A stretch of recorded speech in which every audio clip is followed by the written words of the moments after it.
സുപ്രഭാതം പുതുവത്സരമേ. ആദിവ്യാധികൾ മാറി ജീവിതം ഒരു സുന്ദര സ്വപ്നമായി മാറട്ടെ. ലോക സമസ്ത സുഖിനോ ഭവന്തു.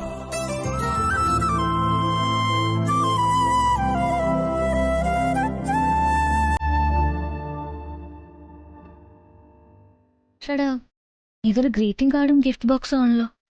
ഇതാരായിരിക്കും ഇവിടെ കൊണ്ടുവന്ന് വെച്ചത്? ആരായാലും ഉദ്ദേശം എനിക്ക് തരാനായിരുന്നു തീർച്ച. പക്ഷെ ആര്? ഇനിയിപ്പോ ഇതാ ദീപുവിന്റെ പ്രാന്തായിരിക്കോ? ഇന്നലെ പൂവൊക്കെ പിടിച്ച് എന്റെ മുമ്പിൽ ചാടി വീണതുപോലെ. ഏതായാലും ചോദിച്ചു വേണം. എന്നിട്ടും ഇതിലെന്താന്ന് പരിശോധിക്കുന്നത്.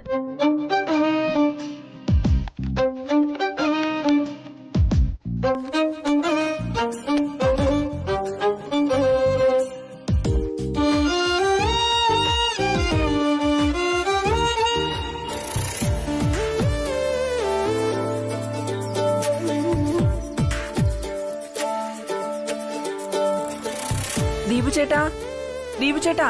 ആ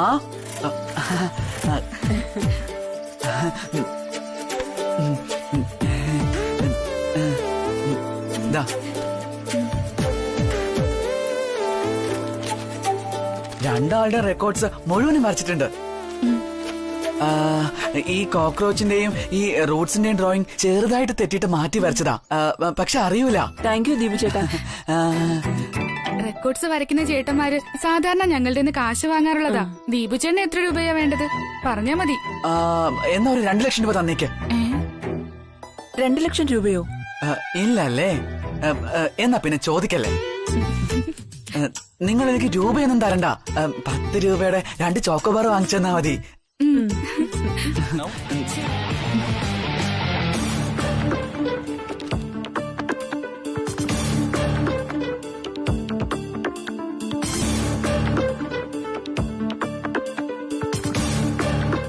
ആഹാ, ഇത് കൊള്ളാലോ സംഭവം. ഇവനിനിയിപ്പോ വല്ല രഹസ്യവും ചോർത്ത് നടക്കുന്ന ചാരനാണെങ്കിൽ അപ്പം മനസ്സിലാവില്ലേ രവി ഇവിടെ തന്നെ ഉണ്ടെന്ന്. ഇനി ആ ജിഡി എന്തൊക്കെയാ കാണിക്കാൻ പോകുന്ന ആർക്കറിയാം.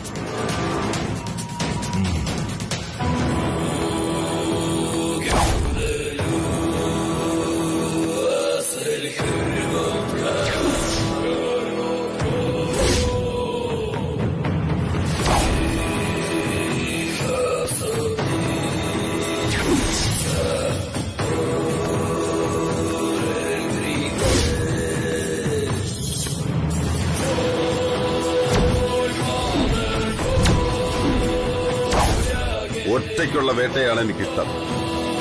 പക്ഷേ ഇൻഫർമേഷൻസ് അതെനിക്ക് ആവശ്യമാണ്. അതാണ് നിങ്ങളുടെ ജോലി. രവിചന്ദ്രവർമ്മന്റെ കണക്ക് പുസ്തകത്തിലെ ആദ്യത്തെ ശത്രു ഞാനായിരിക്കും. അവസാനത്തേത്. എനിക്ക് വേണ്ടത് അവന്റെ ജീവനാണ്. പക്ഷേ അവനൊരു കാവൽ നായുണ്ട്, രാജാറാം. നായ കുരച്ചുകൊണ്ടേയിരിക്കും, യാത്രക്കാർ പൊയ്ക്കൊണ്ടേയിരിക്കും. തിരോചനമാണ്. അത് വേണം നിങ്ങളുടെ ഈ മനസ്സിൽ. നമ്മുടെ ഈ മിഷനിൽ ഇടയ്ക്ക് രാജാറാമിന്റെ ഭീഷണി ഉണ്ടാകും. അത് കാര്യമാക്കേണ്ട എന്നാണ് ഞാൻ പറഞ്ഞതിന്റെ അർത്ഥം. ഭയമുള്ളവർക്ക് പിന്മാറാം. ഈ നിമിഷം ഒരാൾ മതി എനിക്ക് കൂടെ എന്റെ പിന്നിൽ നിൽക്കാൻ. അവൻ കെട്ടിപ്പടുത്തുയർത്തിയ അവന്റെ സാമ്രാജ്യം തകരണം. തകർക്കും ഞാൻ. ഞാൻ കഴിഞ്ഞ 20 വർഷമായി രാവും പകലും കണ്ട സ്വപ്നമാണ്. എനിക്കത് നിറവേറ്റിയേ തീരൂ. മനസ്സിലായോ നിങ്ങൾക്ക്? മനസ്സിലായി സർ. എന്നാൽ പോകാം. എന്റെ വിളി കാത്തിരുന്നാൽ മതി. ട്രസ്റ്റ്. ആഹാ, കൊള്ളാലോ സംഭവം. അല്ല, ഇത് നിന്റെ രവിവർമ്മൻ സാറിന്റെ മന്ത്രമാണല്ലോ. ട്രസ്റ്റ്. വിശ്വാസം വളരെ പ്രാധാന്യമുള്ളത്. ശ്രീലക്ഷ്മി, എനിക്ക് ഐ ലവ് യു എന്നുള്ള പ്രയോഗത്തെക്കാൾ ഇഷ്ടം ഐ ട്രസ്റ്റ് യു എന്നുള്ള പ്രയോഗത്തോടാണ്. മറ്റൊന്നുമല്ല, വിശ്വാസമാണ് എനിക്ക് പരമപ്രധാനം. വിശ്വാസം മാത്രം. അതെ ഗായത്രി അമ്മ, ഇന്നലത്തെ കാറ്റ് ഒരു മരം വാക്കില്ലാതെ ഒടിഞ്ഞു വീണായിരുന്നു. അത് വെട്ടിമാറ്റി ക്ലിയർ ചെയ്യാനായിട്ട് 7 പേര് കൂടുതൽ വന്നിരുന്നു. എന്നാ അവർക്ക് കൂടിയുള്ള ഭക്ഷണം തയ്യാറാക്കാൻ ഗീതയോട് പറഞ്ഞോളൂ. അവരെ പട്ടിണിക്കിടാൻ പാടില്ലല്ലോ. അതൊക്കെ ഏർപ്പാടാക്കി കഴിഞ്ഞതാ അമ്മേ. ഞാനിപ്പോ അവർക്കുള്ള ഭക്ഷണം കൊണ്ട് പോകുന്നുണ്ട്.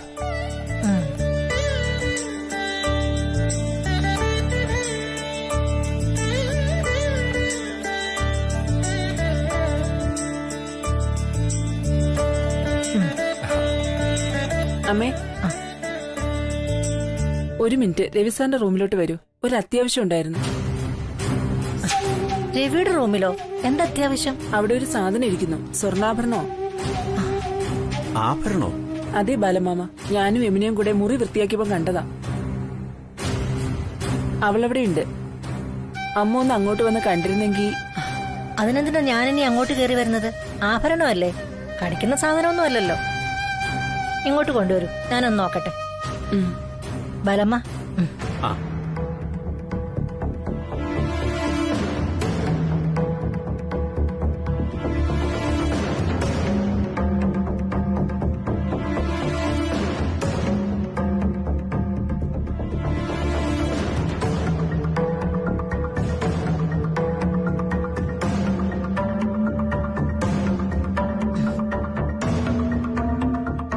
രവിയുടെ മുറിയിൽ അങ്ങനെ ആഭരണം വരുന്നത് ആര് കൊണ്ടുവെക്കാനാ?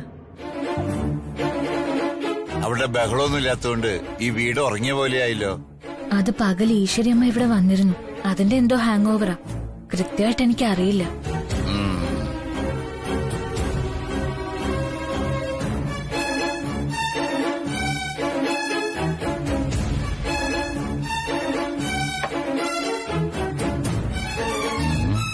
ഹലോ. അതെ ശ്രീടച്ച, ദൈവത്തിന്റെ മുന്നിൽ വെച്ച മഞ്ഞളും കുങ്കുമം തട്ടി തറ വീണ അത് ദോഷാണല്ലേ? അറിയില്ല സരോജം, നമുക്ക് ആ ജ്യോത്സ്യൻ രാധാകൃഷ്ണൻ പണിക്കരെ വിളിച്ച് പ്രശ്നം വെപ്പിച്ചു നോക്കാം. അല്ലെങ്കിൽ ശാന്തിക്കാരൻ ബ്രഹ്മശ്രീ ശിവനാരായണ തിരുവൽപ്പാടിനെ വിളിച്ച് ഒരു ഗണപതി ഹോമവും ഭഗവതി പൂജയും ഒരുമിച്ച് നടത്തി വെറ്റില ജ്യോത്സ്യം നോക്കിയാലോ? ദേ ശ്രീടച്ച, വെറുതെ തമാശ പറയല്ലേ, ഞാൻ സീരിയസ് ആയിട്ടാ ചോദിച്ചത്. പിന്നെ തമാശ പറയാതെ. ആ ഈശ്വരി അമ്മ ഇടയ്ക്കിടയ്ക്ക് വന്ന് എന്തൊക്കെയോ പ്രവചനങ്ങൾ നടത്തുന്നു. നീ അതിന്റെ അറ്റവും മൂലയും ഒക്കെ മനസ്സിലാക്കി എന്തൊക്കെയോ കാട്ടിക്കൂട്ടുന്നു. ആ സ്തംഭിച്ചിരിക്കുന്നു, നെട്ടോട്ടമോടുന്നു, കടലിൽ ചാടാൻ ആലോചിക്കുന്നു, ആകെ ബഹളം. അല്ലെങ്കിൽ ശ്മശാന മൂകം. എന്തിനാ ഇതിന്റെയൊക്കെ ആവശ്യം? നമുക്ക് മര്യാദയ്ക്ക് അങ്ങ് ജീവിച്ചാ പോരെ. ഈ ഊര് തെണ്ടി നടക്കുന്നവരൊക്കെ പറയുന്നത് കേട്ട് മനപ്രയാസപ്പെടേണ്ട കാര്യം എന്താ? ദേ, നിങ്ങൾ ഇങ്ങനെ അധിക പ്രസംഗമൊന്നും പറയരുത്, ദൈവകോപം കിട്ടും. ഇന്ന് വരെ ഈശ്വര്യമ്മ എന്തു പറഞ്ഞിട്ടുണ്ടോ അതൊക്കെ സത്യമായിട്ടേ ഉള്ളൂ. എടി സരോജം, അവര് പറയുന്നത് ഒരു തരം നാടകത്തിലെ ഡയലോഗാ. അത് നിനക്ക് മനസ്സിലാവോലുമില്ല. പിന്നെ അതിലെന്ത് സത്യമുണ്ടെന്നാ നീ പറയണത്? നാടക ഭാഷയായാലും സിനിമാ ഭാഷയായാലും അവര് പറയുന്ന എല്ലാം സത്യമായിട്ടുണ്ട്. നിങ്ങൾക്കത് മനസ്സിലാക്കാനുള്ള ബുദ്ധി ഇല്ലാതായി പോയതിനെ ഞാൻ എന്ത് ചെയ്യാനാ? ശരി, ആയിക്കോട്ടെ ആയിക്കോട്ടെ. നിന്റെ വിശ്വാസം നിന്നെ രക്ഷിക്കട്ടെ. അല്ല, ഇപ്പൊ നിനക്ക് എന്താ പ്രശ്നം? അത് നീ പറ. മഞ്ഞളും കുങ്കുമവും നിലത്ത് വീണതാണെങ്കിൽ പുതിയ 2 പാക്കറ്റ് വാങ്ങിക്കാം. അതോടെ തീരില്ല പ്രശ്നം. അതല്ല ശ്രീടച്ച, ഇപ്രാവശ്യം ഈശ്വരമ്മ വന്നപ്പോ പറഞ്ഞത് ഏതോ ശകുനി വന്നിട്ടുണ്ടെന്നാ. ആര്? ശകുനിയോ? ആ അതെ, ശകുനി. മഹാഭാരത യുദ്ധം ഉണ്ടാക്കിയത് തന്നെ ആ കള്ള ശകുനിയുടെ കൃത്രിമ ബുദ്ധി കാരണമെന്നാ ഇന്നാള് ബ്രഹ്മാനന്ദ സ്വാമികൾ ഒരു പ്രഭാഷണത്തിൽ പറഞ്ഞത്. ദൈവമേ, ദേവരുന്നു ഈശ്വരിയമ്മയുടെ പുതിയ അവതാരം. ആ എന്നിട്ട് ആ ശകുനിയുടെ കണ്ണുകള് നമ്മുടെ വീടിനെയും നോട്ടിട്ടിട്ടുണ്ടെന്നും നമ്മുടെ മോളെ സൂക്ഷിച്ചോളണമെന്നുമാ ഈശ്വരമ്മ പറഞ്ഞത്. മോളെ സൂക്ഷിക്കണമെന്ന്? ആ അതേന്ന്.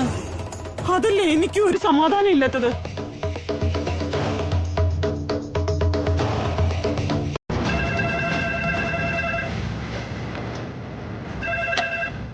ഹലോ.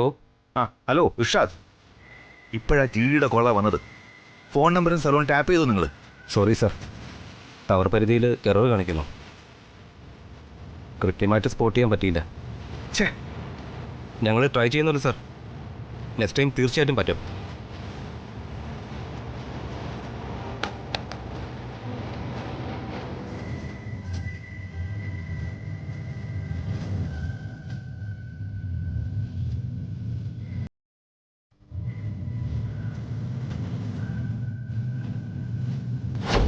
നീ ഏത് ഹിമാലയത്തിൽ പോയി എന്റെ കോൾ അറ്റൻഡ് ചെയ്താലും നിന്നേക്കാൾ ഒരു സ്റ്റെപ്പ് മുന്നിൽ ഞാനുണ്ടാവും.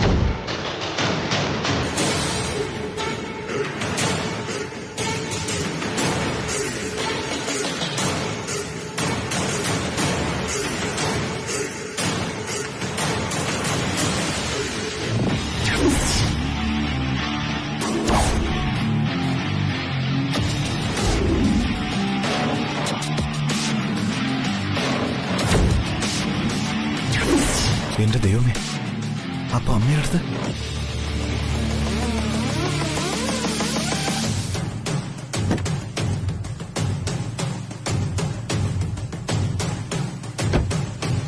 എന്താ നീ പറയുന്നത്? ലണ്ടനിൽ നിന്ന് രവിവർമ്മൻ സാറ് ഇതുവരെ ഒരു മെസ്സേജ് പോലും അയച്ചില്ലെന്നോ? അതെന്താ കാര്യം? അറിയില്ല കൃഷ്ണ. നിനക്കറിയാലോ, രവി സാർ ലണ്ടനിൽ പോകുന്ന ഫ്ലൈറ്റ് ക്യാൻസൽ ചെയ്ത് ഇവിടെ വന്ന് എന്നെ കണ്ടതാ. അപ്പൊ സാറിന് എന്നോട് ദേഷ്യവും പിണക്കവും ഒന്നും ഇല്ലെന്ന് ഉറപ്പല്ലേ? മാത്രമല്ല ലണ്ടനിൽ എത്തിയിട്ട് എന്നെ വിളിക്കാന്നും പറഞ്ഞിരുന്നു. പക്ഷെ പോയ ശേഷം ഇപ്പൊ ഫോണും ഇല്ല, മെസ്സേജും ഇല്ല. എന്താ സംഭവിച്ചെന്നറിയാതെ ഭയങ്കര ടെൻഷനിലാണ് ഞാൻ. അതിനൊരു ഈസി വഴിയില്ലേ? നീ ഓഫീസിൽ ആരോടെങ്കിലും ഒഫീഷ്യലായി തന്നെ ചോദിക്കണം കമ്പനിയുടെ മുതലാളിയുടെ അവസ്ഥ എന്താന്ന്. ആ സ്റ്റൈലുകാരി സാന്ദ്ര മേഡത്തിന് അറിയായിരിക്കും സാറിന്റെ കാര്യങ്ങള്. അത് വേണ്ടടി, അത് പിന്നെ ആവശ്യമില്ലാത്ത ഇഷ്യൂസ് ഒക്കെ ആവും. സാന്ദ്ര മാഡത്തിന് സ്റ്റൈല് മാത്രമല്ല, ഉരുട്ട് ബുദ്ധിയും കുറച്ച് കൂടുതലാ. എന്നാ പിന്നെ പോട്ടേടി. എന്തായാലും ന്യൂയോർക്ക് ആയില്ലേ? രവിവർമ്മൻ സാർ കോൺഫറൻസ് ഒക്കെ കഴിഞ്ഞ് ഉടനെ മടങ്ങി വരുന്ന ഉറപ്പാ. നീ അല്പം കൂടെ ഒന്ന് ക്ഷമിക്ക്, ഉടനെ എല്ലാം ശരിയാകും.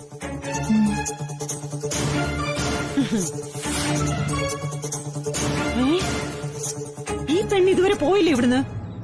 എടി ശ്രീ, അമ്മ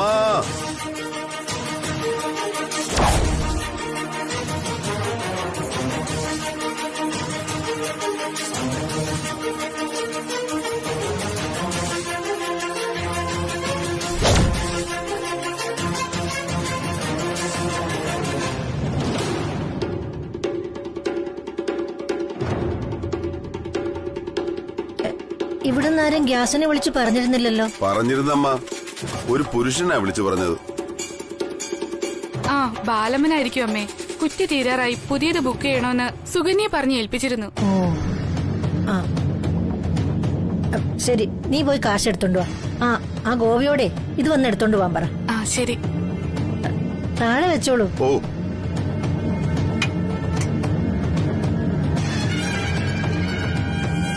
അല്ല, ഇതെന്ത് പറ്റി മാസ്ക് ഒക്കെ ഇട്ട്? മൊത്തം പൊടിയല്ലേ അമ്മ, ചെറിയ ആസ്മയുടെ ശീലക്കേടുണ്ടേ. സൂക്ഷിച്ചോളൂ. മനുഷ്യര് മരങ്ങളൊക്കെ വെട്ടി നശിപ്പിച്ച് ഭൂമി മൊത്തം നശിച്ചോണ്ടിരിക്കുക. പോരാത്തതിന് പേര് പോലും കേട്ടിട്ടില്ലാത്ത കുറെ അസുഖങ്ങളും. അസുഖങ്ങൾ കുഴപ്പമില്ലമ്മ, മനുഷ്യരാണ് കുഴപ്പം. ഈ ഭൂമി ആദ്യം വെട്ടിമാറ്റേണ്ടത് ഇവിടെ ആവശ്യമില്ലാത്ത മനുഷ്യരെയാണ്. ഒരു തരത്തിൽ അതും ശരിയാ. ഇവിടെ നിന്നോളൂ, ഇപ്പൊ കാശ് കൊണ്ട് തരും. ശരി.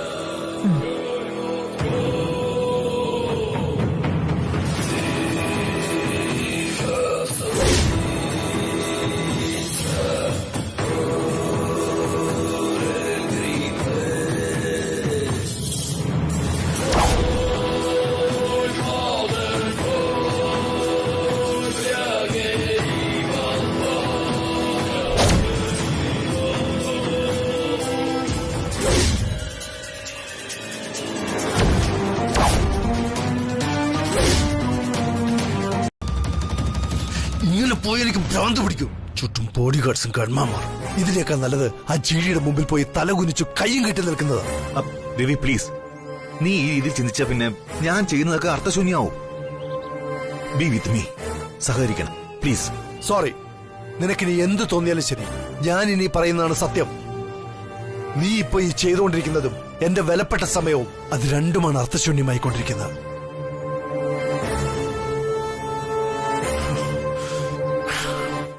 എന്തോ എനിക്ക് എന്നോട് തന്നെ വല്ലാത്തൊരു വെറുപ്പും ദേഷ്യവും തോന്നുന്നു. ഞാനിവിടെ ഒരു ബീരുവിനെ പോലെ. ഒരിക്കലുമല്ല. ശത്രുവിനെ നേരിടാൻ ഒളിവിൽ താമസിക്കുന്നത് ഒരിക്കലും ഭീരുത്വമല്ല സാർ. അതിന് വേറൊരു പേരാണ് യുദ്ധത്തിൽ ഉപയോഗിക്കുന്നത്. രാജതന്ത്രം. അടവ് നയമെന്ന് ലോക്കൽ രാഷ്ട്രീയക്കാരും പറയാറുണ്ട്. കാരണം നമ്മളിപ്പോൾ മനസ്സിലാക്കേണ്ടത് നമ്മുടെ ശത്രു അവന്റെ എല്ലാ അടവുകളും പയറ്റി നമ്മുടെ സ്വന്തം പാളയത്തിൽ വരെ കയറി കഴിഞ്ഞു എന്നാണ്. പക്ഷേ ഓഫീസിലും ഫാക്ടറികളിലും നീ സാധാരണ സഞ്ചരിക്കുന്ന എല്ലാ വഴികളിലും ഞാൻ നമ്മുടെ ആൾക്കാരെ വിന്യസിച്ചു കഴിഞ്ഞു. അവന്റെ അടുത്തൊരു നീക്കം എന്റെ കൈക്കുള്ളിലേക്കായിരിക്കും. നീ ഒരല്പം കൂടി ഇവിടെ സേഫായി ഇരുന്നാ മതി. ഈ ജിഡിയെ കൈയും കാലും കെട്ടി നിന്റെ കാൽ കീഴിൽ കൊണ്ടുവന്നിട്ട് തരും ഞാൻ. I promise. വിശ്വസിക്കേ പ്ലീസ്.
Morning, guys.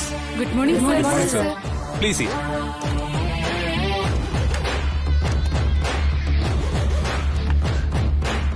പെട്ടെന്ന് നിങ്ങളെല്ലാം ഞാൻ വിളിച്ചു വരുത്തിയത് ഒരു വിശേഷപ്പെട്ട കാര്യത്തിന് ഒപ്പീനിയൻ ചോദിക്കുന്നതിന് വേണ്ടിയാണ്.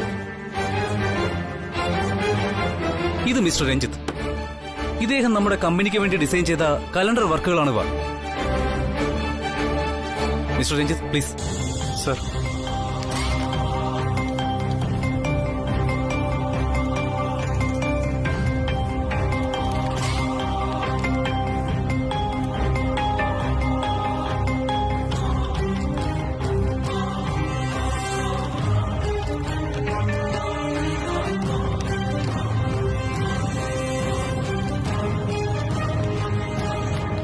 ഇതിലെ മോഡൽസ് എല്ലാം വളരെ പോപ്പുലർ ആണ്. അതാണ് ഇതിന്റെ സെന്റർ ഓഫ് അട്രാക്ഷൻ. എങ്ങനെയുണ്ട് മിസ്റ്റർ രഞ്ജിത്തിന്റെ ഈ ഡിസൈൻസ്? It's fantastic sir. നന്നായിരിക്കുന്നു. Very classy and glamorous sir. എനിക്ക് വളരെ ഇഷ്ടപ്പെട്ടു. കൊള്ളാം. കറക്റ്റുമാ. ഇതാണ് ഇപ്പോഴത്തെ ഒരു ട്രെൻഡ്. ട്രെൻഡ് മാത്രമല്ല, വെരി ക്യാച്ചിയാണ്. പെട്ടെന്ന് കണ്ണുകളിൽ തങ്ങി നിൽക്കും. ശരിയാണ് സർ. ഇത് ജനങ്ങളെ ആകർഷിക്കുമെന്നതിന് ഒരു ഡൗട്ടും ഇല്ല. ഇത് മാർക്കറ്റിൽ ഇറങ്ങിയാൽ നമുക്ക് നല്ല പരസ്യമായിരിക്കും. യാ, ഇതൊക്കെ തന്നെയാണ് ബേസിക്കലി എനിക്കും ഫീൽ ചെയ്ത കാര്യങ്ങൾ. പിന്നെ ഈ മോഡൽസ് എല്ലാം വളരെ പോപ്പുലർ ആയതുകൊണ്ട് ഈ വർഷം നമ്മുടെ രാജനന്ദിനി സാരീസിന്റെ സെയിൽസ് ഇനിയും ഇൻക്രീസ് ചെയ്യുമെന്നുള്ള കാര്യത്തിൽ യാതൊരു സംശയം വേണ്ട നമുക്ക്. നമ്മുടെ സ്റ്റാറ്റിസ്റ്റിക്കൽ കണക്കുകളും അതാണ് സൂചിപ്പിക്കുന്നത്.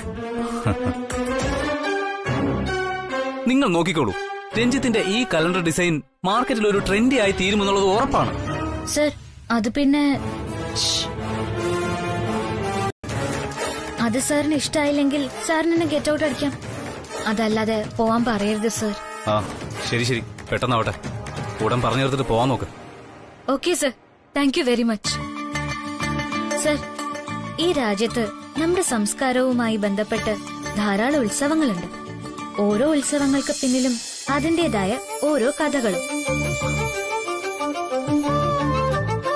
കഥയോ? Yes sir. കഥയെന്ന് കേട്ടപ്പോ സാറിന്റെ മുഖം വിടർന്നില്ലേ? അതുപോലെ കഥകൾ എല്ലാവർക്കും ഇഷ്ടാണ് സർ. നമ്മുടെ പുരാണ കഥകളും ഐതിഹ്യവും ഒക്കെ കേൾക്കാൻ കുട്ടികളും മുതിർന്നവരും ഒരുപോലെ ഇഷ്ടപ്പെടും. കണ്ടുമടുത്ത മോഡൽസിന്റെ ഫോട്ടോകൾ ഇടുന്നതിനേക്കാൾ നല്ലത് പുരാണ കഥകളും ഐതിഹ്യങ്ങളും അതിന്റെ ചിത്രങ്ങളുമാണ് സർ. അതെത്ര കേട്ടാലും എത്ര കണ്ടാലും ആർക്കും മതിയാവില്ല സർ. മാത്രമല്ല, അത് നമ്മുടെ വെറൈറ്റി കലണ്ടറിന്റെ വാല്യൂ വർദ്ധിപ്പിക്കുകയുള്ളൂ. നമ്മുടെ രാജ്യത്ത് ഏകദേശം ഓരോ മാസവും ഓരോരോ ഫെസ്റ്റിവൽസ് നടക്കാറുണ്ട് സർ. അതിന്റെ മഹത്വവും അതിന്റെ പശ്ചാത്തലവും അതിന്റെ ചിത്രങ്ങളും കൂടി നമ്മുടെ കലണ്ടറിൽ ഉൾപ്പെടുത്തിയാൽ തീർച്ചയായും ജനങ്ങൾ ആ കലണ്ടർ ഇഷ്ടപ്പെടും സർ. ഒരു വർഷം മുഴുവൻ ആ കലണ്ടർ ഓരോ വീടിന്റെയും ഉമ്മറത്തെ ചുവരിലുണ്ടാവും. അതിനേക്കാൾ വലിയ ഒരു പരസ്യവും നമുക്ക് കിട്ടാനില്ലെന്ന് ഞാൻ പറയും. സാറിന് എന്ത് തോന്നുന്നു? സത്യസന്ധമായിട്ട് വേണം ഉത്തരം പറയാൻ.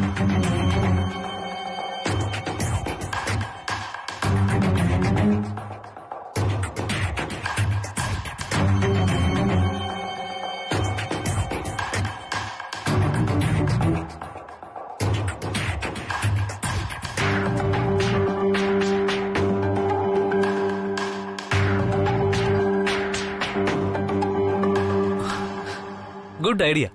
I love it. മാഡത്തിനെ കമ്പനിയിൽ ജോലിക്കെടുത്തപ്പോ ഇന്റർവ്യൂ ചെയ്തില്ലല്ലോ. അതുകൊണ്ട് സിമ്പിളായിട്ട് ഞാൻ ചില ചോദ്യങ്ങൾ ചോദിക്കും. അതുപോലെ മാഡവും സിമ്പിളായിട്ട് ഉത്തരം നൽകിയാൽ മതി. സോറി സർ, എന്റെ ഭാഗത്തുനിന്ന് എന്തെങ്കിലും തെറ്റ് സംഭവിച്ചോ? എനിക്കൊന്നും മനസ്സിലാവുന്നില്ല. എന്താ ശ്രീലക്ഷ്മി മാഡം ഇത്? മാഡം തെറ്റ് ചെയ്തെന്ന് ഇവിടെ ആരെങ്കിലും പറഞ്ഞോ? ഇല്ലല്ലോ. വെറുതെ എന്തിനാ ഓരോന്ന് സങ്കല്പിക്കുന്നത്? ഞാൻ ചോദിക്കുന്ന ചോദ്യങ്ങൾക്ക് വെറുതെ അങ്ങ് ഉത്തരം നൽകിയാൽ മാത്രം മതി. സിമ്പിൾ. മനസ്സിലായോ? മനസ്സിലായി. Okay, good. Simple question number 1. ഈ അടുത്ത സമയത്ത് നിങ്ങളുടെ വീട്ടിൽ റെഗുലറായിട്ട് വരുന്നവരല്ലാതെ വേറെ ആരെങ്കിലും വന്നിരുന്നതായിട്ട് ഓർക്കുന്നുണ്ടോ? വേറെ ആരെങ്കിലും വെച്ചാൽ? അതായത് നമുക്ക് സംശയം തോന്നുന്ന വിധത്തിൽ ആരെങ്കിലും വീട്ടിലോ അല്ലെങ്കിൽ വീടിന്റെ പരിസരത്തോ ഒക്കെ വന്നിട്ടുള്ളതായിട്ട് മാഡം ഓർക്കുന്നോ എന്നാണ് ഉദ്ദേശിച്ചത്. ഇല്ല സർ. Very good. ഇനി അങ്ങനെ ആരെങ്കിലും കണ്ടാൽ ശ്രീലക്ഷ്മി മാഡം എന്ത് ചെയ്യും? ഞാൻ സാറിനെ അറിയിക്കാം സർ. എക്സലന്റ്. ഇതിനെയാണ് സഹകരണം എന്ന് പറയുന്നത്. അങ്ങനെയാണെങ്കിൽ ഇനി ഒരു ചോദ്യമേ എനിക്ക് ചോദിക്കാനുള്ളൂ. ഒരൊറ്റ ചോദ്യം. രവിവർമ്മൻ സാറ് യാത്ര ചോദിക്കാൻ മാഡത്തിന്റെ വീട്ടിൽ വന്ന വിവരം മറ്റാർക്കെങ്കിലും അറിയാമോ? മാഡത്തിനല്ലാതെ.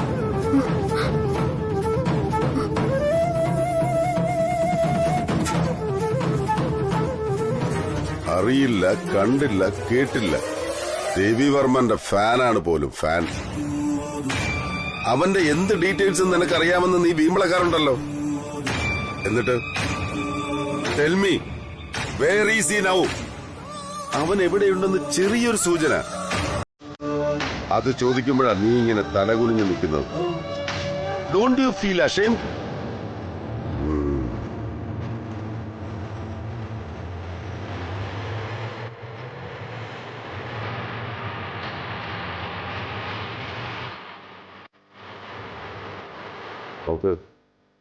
അവന്റെ ജീവനെടുക്കാൻ 20 വർഷം ഞാൻ കാത്തിരുന്നു. ഇനി ഓരോ ദിവസവും കാത്തിരിക്കാൻ കഴിയില്ല എനിക്കവനെ വേണം. എത്രയും വേഗം അവൻ എവിടെയുണ്ടെന്ന് കണ്ടെത്തിയേ പറ്റൂ. I am sorry uncle, give me a little more time. ഞാൻ ആലോചിച്ചിട്ട് രവിചന്ദ്രവർമ്മനെ കുറിച്ച് അറിയാൻ ഇനി ഒരേ ഒരാൾക്കേ കഴിയൂ, ഒരു പെൺകുട്ടിക്ക്. ജിഡിയുടെ കാര്യം തൽക്കാലം വിട്. ഓഫീസിലെ കാര്യങ്ങളൊക്കെ എങ്ങനെ പോകുന്നു? അത് പറഞ്ഞില്ല. അതിനെക്കുറിച്ച് സാറ് ടെൻഷൻ അടിക്കണ്ട. ബെസ്റ്റ് ഒരു ടീമാ വർമ്മൻ ഗ്രൂപ്പിൽ. അവിടെ ഞാനുണ്ട്, രഘു സാറുണ്ട്, സാന്ദ്ര മേഡം ഉണ്ട്, പിന്നെ ശ്രീലക്ഷ്മി മേഡവും ഉണ്ടെന്ന് പറയാം.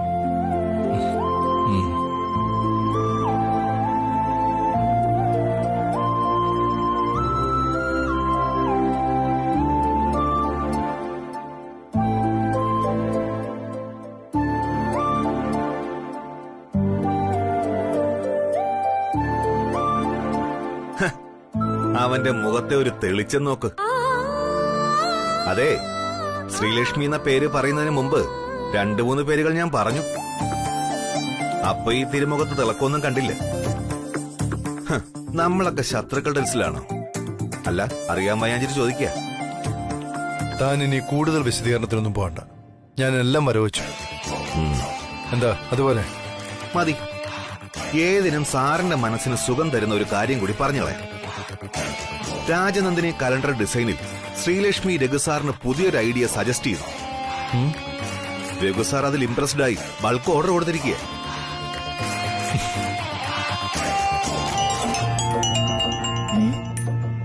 ആവശ്യമില്ലാത്ത നമ്പറാണല്ലോ. ആരായിരിക്കും?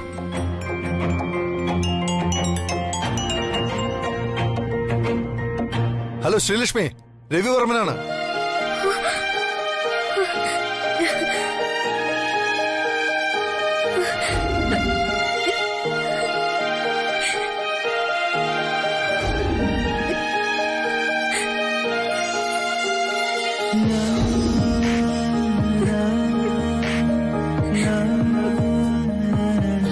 ഹലോ ശ്രീലക്ഷ്മി, കേൾക്കുന്നില്ലേ?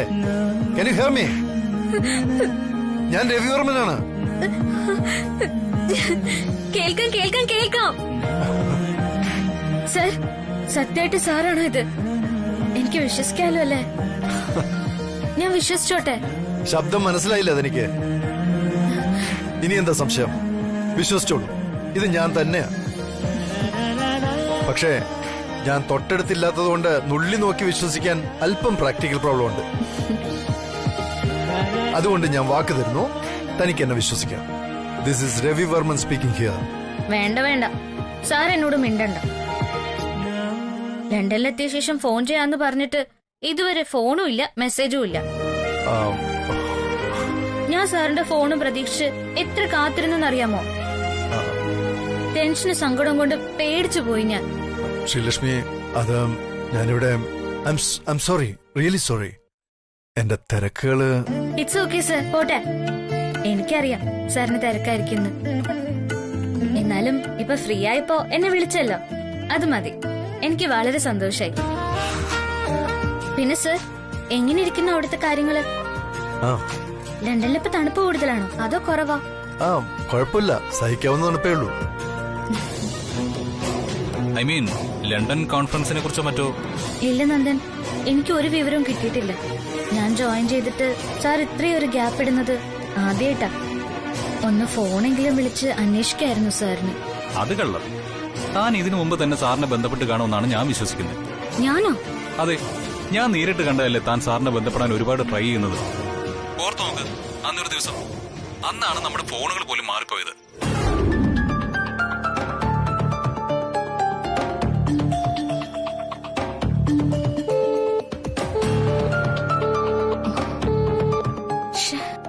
ഈ ഫോണിൽ ഇനി ശ്രമിക്കുന്ന വെറുതെയാ. രവിവർമ്മൻ സാറിനെ എങ്ങനെയെങ്കിലും ഒന്ന് കോണ്ടാക്ട് ചെയ്യാൻ എന്തോ ഒരു വഴി. Hello madam, mike testing 1 2 3. Hello.